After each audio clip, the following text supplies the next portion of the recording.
بہن نے فرمایا کہ جیسے واش روم وغیرہ جاتا ہے انسان، پھر شلوار تھوڑی گیلی ہو جاتی ہے، اب ہم آ کے کسی جگہ بیٹھتے ہیں تو کیا وہ جگہ ناپاک ہو جاتی ہے؟ تو ایسا نہیں ہوتا۔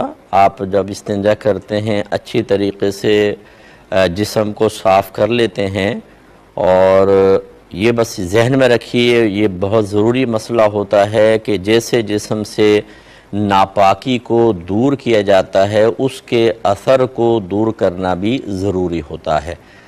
ناپاکی کا اثر کیا ہوتا ہے؟ اسمیل ہوتی ہے، رنگ ہوتا ہے۔ جب آدمی استنجا وغیرہ کرتا ہے، خصوصاً جس کو ہم بڑا استنجا کہتے ہیں، تو اچھی طریقے سے پانی استعمال کرنا چاہیے، یہاں تک کہ آپ کو اطمینان ہو جائے کہ نجاست کے ساتھ ساتھ اس کی اسمیل وغیرہ بھی اب ختم ہو گئی ہوگی، اثر ختم ہو گیا ہوگا۔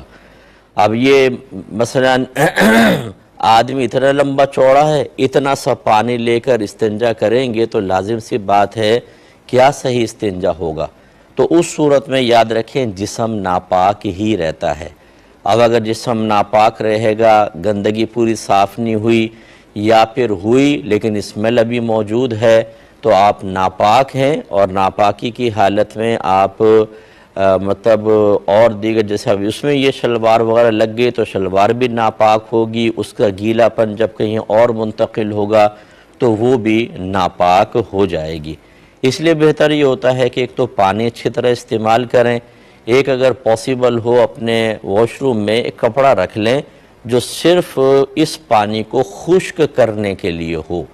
استنجا سے فارغ ہونے کے بعد اس کپڑے سے اپنے جسم کو خشک کر لیں اتنے حصے کو، اور پھر آپ شلوار پہنیں گے تو بالکل نہیں ہوگا۔ اس کو کسی ایسی جگہ ٹانگ دیں جہاں وہ سوکھ جائے، پھر اس کو واش روم کے اندر رکھ لیں۔